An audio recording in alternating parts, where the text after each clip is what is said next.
Whoever is listening, guys, welcome back. This is the Man with a Plan podcast, episode 55. Before we get started with our interview and returning to our Superfan series with Lynne Vietri making a return to talk about some Georgia football, it has come to my attention that someone that is a fan of the show is quite the sports broadcaster and is killing it with his YouTube channel. Sports Talk with Tyler. You guys gotta go check this guy out. This little man, this dude is the guy.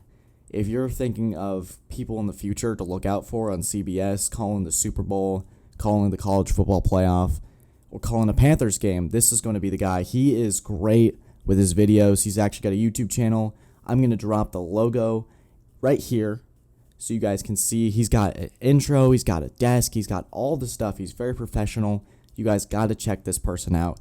He is a stud. He's going to keep getting better and better. It's important that we bring this stuff to our sports community, especially with like this podcasting thing that I'm a part of. I love seeing these people, especially such a young age, so passionate about sports and about just their game, football, and in general. So I really wanted to bring to attention Sports Talk with Tyler. You guys go check him out, subscribe to his channel, show him some love, tell him that the man with the plan sent you, tell him Grayson sent you. Tyler, if you're listening, hope we can catch up, bro. Hope we can get an interview on the podcast if you're up for it. And without further ado, guys, Lynne Vietri.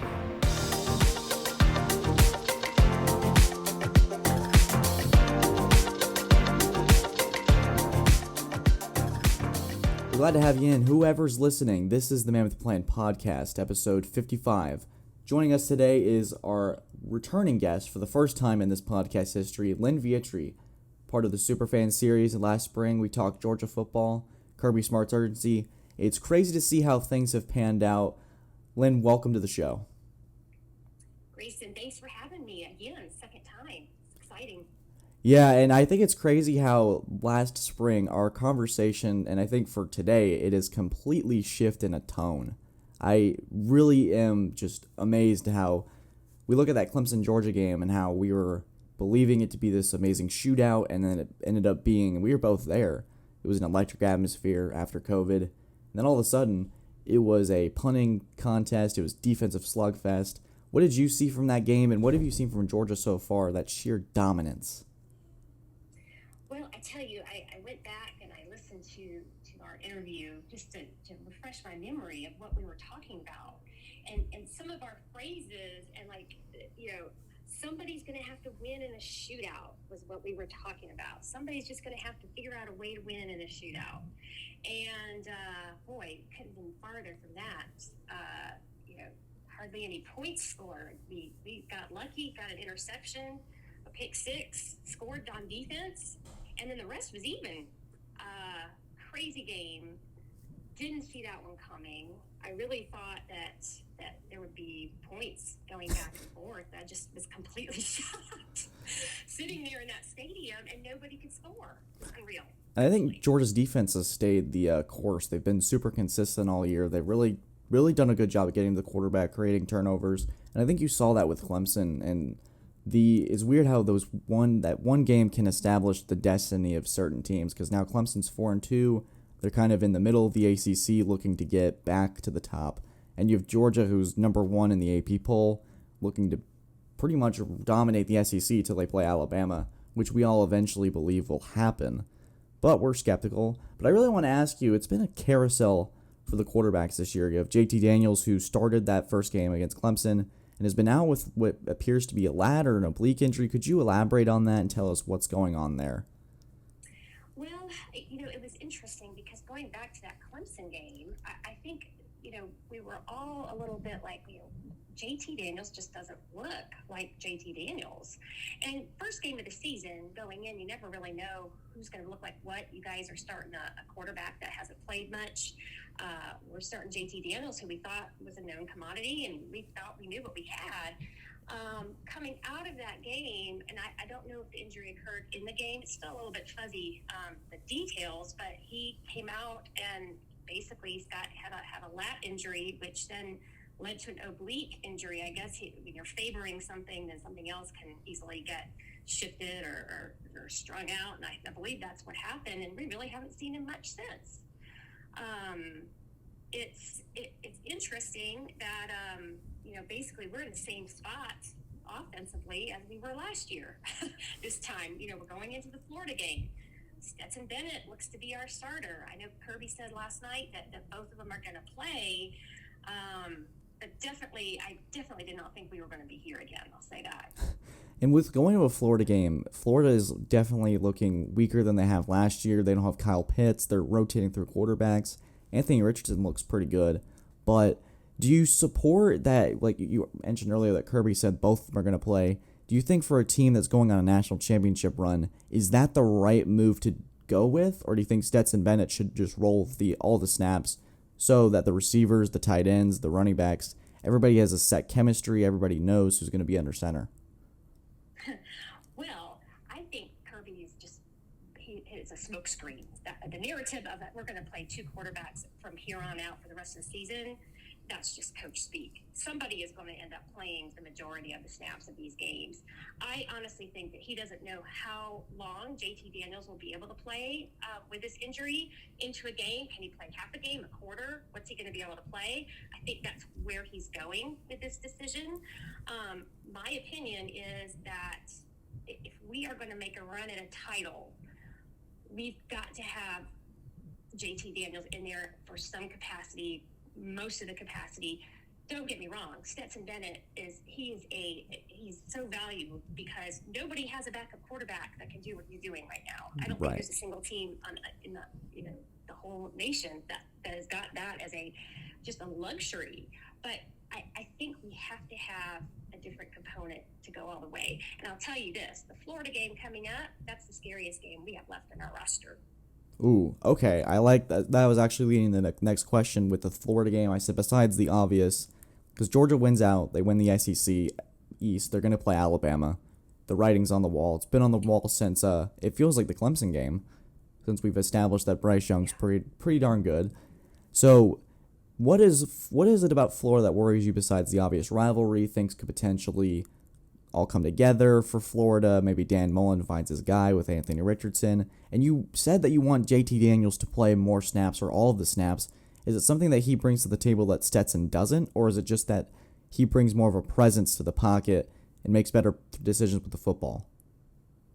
Well, I think it's a combination, but the biggest fear that I have about Florida is Florida has nothing to lose. They have nothing to play for, and they have nothing to lose.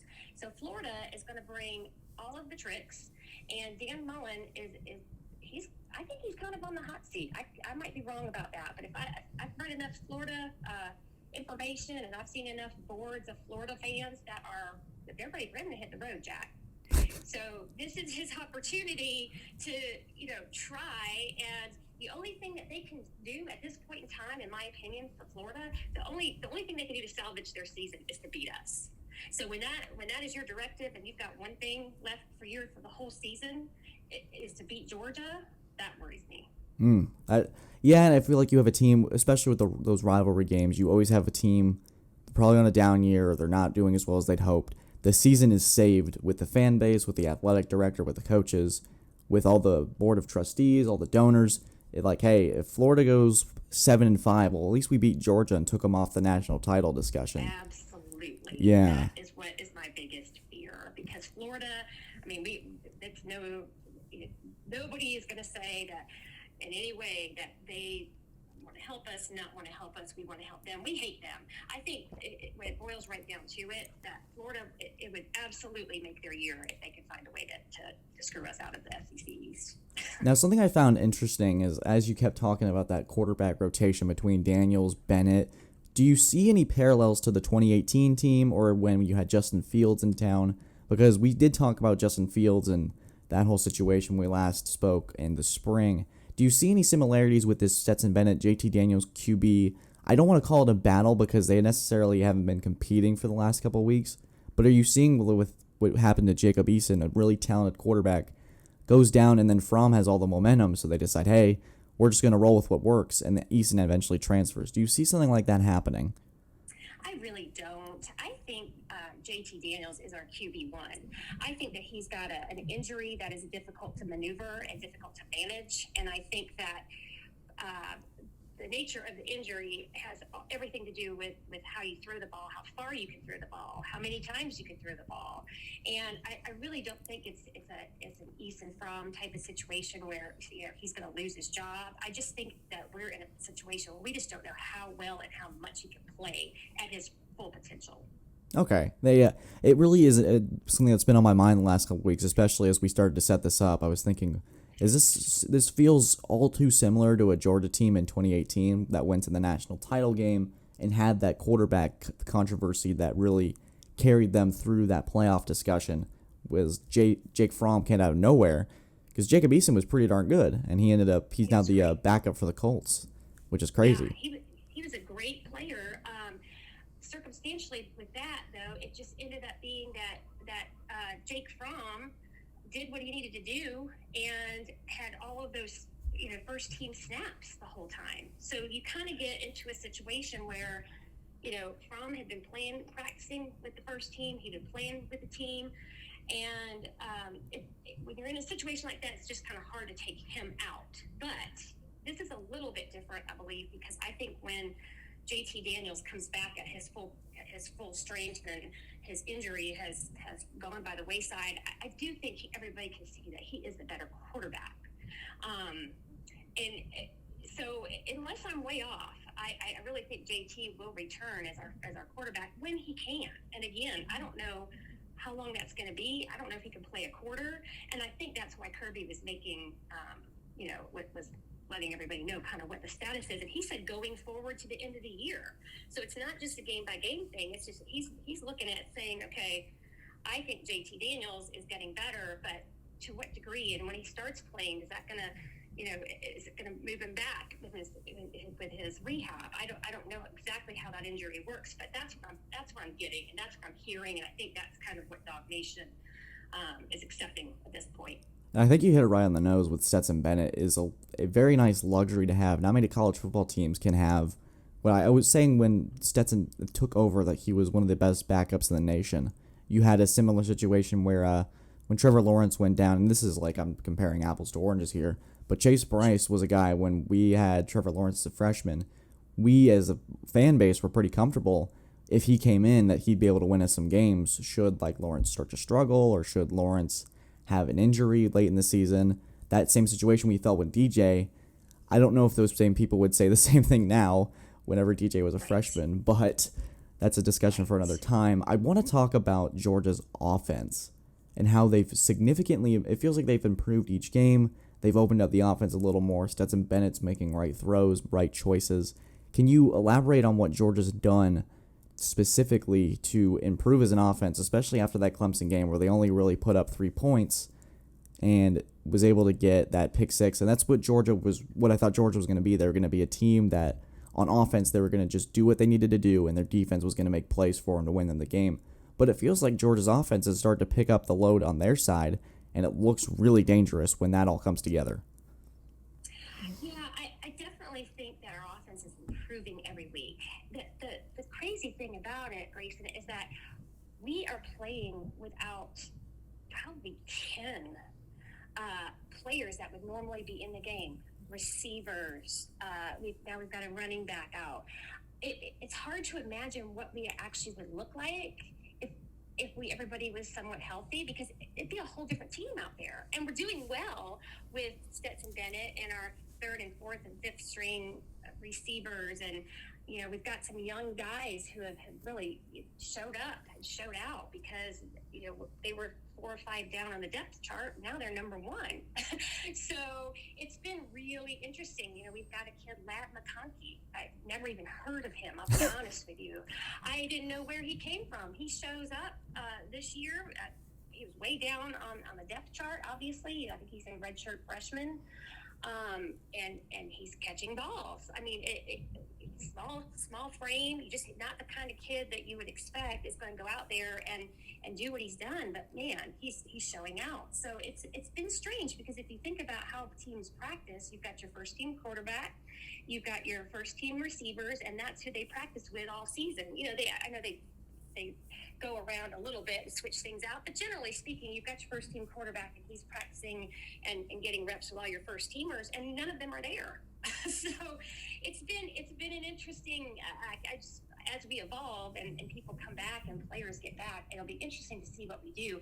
I think our offensive coordinator is really the true genius behind the offense, because he has found a way to make things work without all of these guys who we thought would be playing first string for us this year. So it's been interesting, but I think we can only get better as people get back and players get back. Right, and when George Pickens went down, I was like, oh no, this is a series of unfortunate luck. I think there was another one that went down, if I'm not mistaken. Was it Burton? Yes, Dominic Blaylock. Okay. And Burton. Well, so those two have been out. They were ACL tears, Dominic Blaylock and Pickens. But then Burton, Rosamie Jack Saint, all of these other top tier guys have all been out.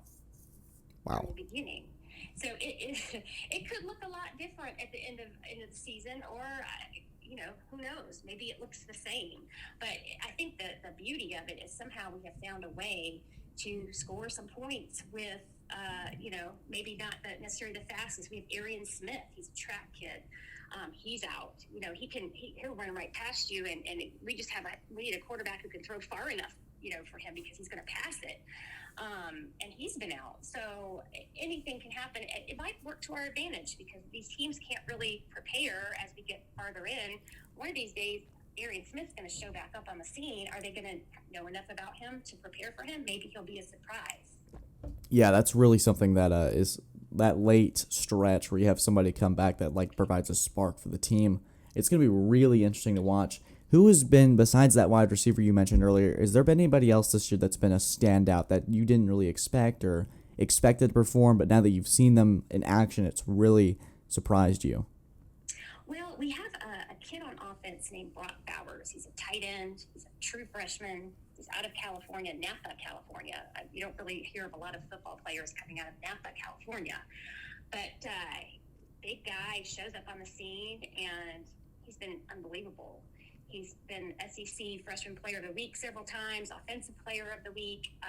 I didn't see him coming. Of course, nobody had seen him because he's a freshman, but I did not have any idea that one of our best offensive playmakers was going to be a true freshman out of Napa, California. And honestly, there's another guy on our defensive side, number 88, Jalen Carter. He's a monster. He is so fun to watch, and I do like defensive football, always have. But you look at some of these players on your defensive line. Jalen Carter is fast. He had Arkansas play where he took out 3 offensive linemen in one fall swoop. It was just crazy. It was amazing, and he's really, really good. A lot of people talk about some of our other defensive linemen. Jordan Davis, I mean, he's a monster. He's great. But you check out number 88, Jalen Carter. He's going to be something. Yeah, they made sure to terrorize DJ in that beginning, the first Clemson game. This is true. They were keep an eye on him. We had those discussions to kind of figure out we're sitting in the car, you're reading articles, you're on Twitter, and you're just thinking, what in the world just happened? We only put up 3 points? And we just rationalized, we just told ourselves, I think it's just Georgia's defense will be fine. Everything will work out. It didn't really, but they're getting better. It's fine. I don't want to distract from Georgia's success and talk about Clemson. Clemson still has the number 2 rated defense in the country. Right Behind us. That side hasn't changed. That hasn't changed. That is still going well. You're playing with a new quarterback, and I know that everybody talks about plug and play, and you lose these people, and you lose, your number 1 pick quarterback, and everything should just be the same. It can't be that way. Oh no. And I think we've all gotten into this state where we think it's going to be that way because you have these 5-star quarterbacks lined up behind the one that's moving on, but it doesn't really work that way. Right. And the loss of ETN too, having that ground game secured for 3 years. Sure. It's a tough, but I think what Clemson's doing is they're starting to slowly open up the playbook for DJ, and things are going to get better. It's just a matter of you got to calm some of the fans who expect the playoffs every year. Yeah, your fans, they are they are very passionate, and they do expect to be there every year. And so when you're not there every year and you see fans that are like, we expect to be here every year, you're kind of like, man, you just don't know how lucky you are to have been there this many times out of this many times, and win it a couple Oh, times yeah. in there as well. Very, very, very hard to do. But starting a new quarterback and, new running backs and new receivers, it is just not that easy to plug and play. Yeah, and something I wanted to talk about and touch on as we last couple topics here before we wrap up the show is that the SEC seems to have an identity shift. Because I think 5 years ago, you could say, what's the identity of the SEC? You'd say defense, physicality, running the football, not really a explosive Big 12 style of play. But slowly, and I think you're starting to see this with Alabama, and I don't necessarily think Georgia's the explosive, but not because they can't, because they don't have to be. Do you see an identity shift in the SEC that's kind of trending towards a more, like the physicality and the players are still there, but they've shifted their identity on offense to where they're starting to throw the ball more. There's a lot more points scored. You take teams like Ole Miss and Tennessee who scored, it was 42-39. If you had showed that to a score to somebody with those two teams in 2016, you've been like, man, what's going on with those defenses? They should be coached better. What is your thought on the SEC and how it's changed? Do you think it's for the better of the conference, or you think that there needs to be a little bit of a back in time, if you know what I mean? Well, I tell you, one of the other things I listened to us back from the podcast in the spring, and I said, teams cannot win with defense anymore, is what I said. And I do feel like has been a monumental switch. And I think Alabama was kind of the one that really started it, because he had to let go of, physicality in the defense, and that's how we're going to win. I think he saw with that 2019 LSU year really opened eyes, I think, to a lot of coaches, a lot of fans. I mean, LSU never had looked like that on offense before, and what they did that year was just, their defense was good, but not great, but it didn't matter, right? Because they scored so many points. It really didn't matter if the defense was, above average, it's going to get it done. And I would definitely say, you look at the Ole Misses, the Arkansas, they're all just racking up points. Mississippi State, they score so many points every single game. And yeah, I do think it's changing into that, but I will tell you this. I think that, we talked about in the spring, Kirby Smart has been reluctant to fully abandon his defensive strategies.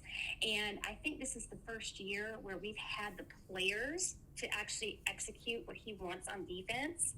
And so in the bubble of Georgia football, this opposite way of thinking is working for us right now, thankfully, because of our offense is shaky. But having this strong defense, I mean, if you can't score on us, all we have to do is pretty much put a couple drives together and get it done. So it's different. Like, I would say, generally speaking, the SEC is moving to those explosive offensive plays but in the little bubble of Georgia football right now, it is all about defense. And if you can't score on us, then you can't win. Usually when I'm watching Georgia games now, I watch the Auburn game, watching the Kentucky game with other people, saying if they get to 21 points, it's over, because Bo Nix isn't going to score down 21-3. There's no way that an Auburn-led team or an Arkansas-led team is going to be able to score that many points, not just in a matter of time, just consecutively, because eventually it just gets too late. The defense gets to the quarterback so easily. I think everyone just flies to the football. I love watching it, and no one really likes watching dominance in a blowout unless you're the fan of the team that's doing the blowing out. But it is interesting and fascinating to see how a team like Georgia is stuck to that identity and really succeeded with it, because I think that the SEC is rapidly changing. You have Tua, you had Mac Jones, you had Joe Burrow, you got Matt Corral. You have a lot of different quarterbacks that have led the charge on these explosive offenses. You had people like Sarkisian, Kiffin. There's a lot of new faces, but Georgia remains to stick to their identity and not change who they are. And I think that's partially why they've succeeded so well. They've just decided to stay with who Georgia football is. Yeah, I do think so, and I think I attribute that a lot to Kirby, because Kirby's a defensive guy. I don't think he will ever be able to fully go against like just a strong physical playing defense. The interesting thing, though, is that if you look at the stats and you see, okay, Georgia's number one defense, Clemson's number two defense, and then you look at the individual stats of those players, there's not one Georgia player in the top 10 of any individual stats on defense. It is all of these guys are so good, and they're all getting sack numbers, and they're all getting tackles, and they're just distributed kind of evenly through the entire unit. And that is something that I can say I've never seen that before, that many different substituted guys coming in and making plays. And it's just like you take one out and put the next one in, and there's no letdown. It's that's interesting to me that we could be number one and not have any stars sticking out. That'll be valuable going late into the season, and especially in the SEC championship. You got a playoff run. People will start to get hurt. People will start to get tired. That just fatigue will eventually start to wear on some players. But when you have guys that can come in and make plays for them, and you don't have to worry about it, saying, hey, this corner needs a break, or hey, this defensive end needs a break. If we can just get this other guy in, he'll make plays. We don't have to worry about the offense going, hey, Nolan Smith just went out. Let's pick on that side for a bit while he's taking a breather. And they're like, hey, we got this other guy that can be not just as productive, but make enough plays to where the offense can't pick on him. That's super valuable for a top team. It is. And even on defense, we're missing. I mean, right now, we're playing with a walk-on free safety as our starter. So this kid is at Georgia playing football, and his parents are paying his way through school. Or it's just crazy for me to think that we are at a situation where we have to play with a walk-on safety because we have had injuries in that secondary. But again, getting those guys back, I mean, I think we could get better. I think we have room to improve and get a little bit better, and so I'm excited to see how that looks as we get toward the end of the year as well. How's he look, by the way, that safety?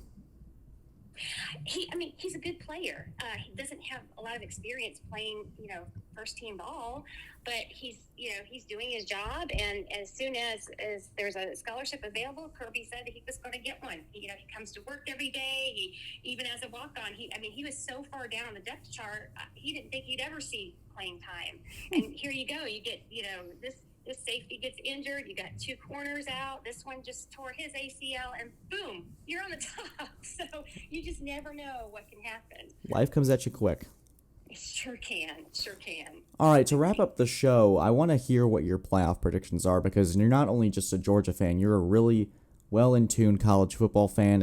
I love having conversations with you about teams and certain players. It's very easy to get lost in, especially when we watched that Arkansas Ole Miss game. There was so much that I was like, hey, it's like watching football with my own family. It was nuts. It was nuts. So give me your top four. You don't necessarily have to do the ESPN dramatic wait 30 seconds for the obvious number one.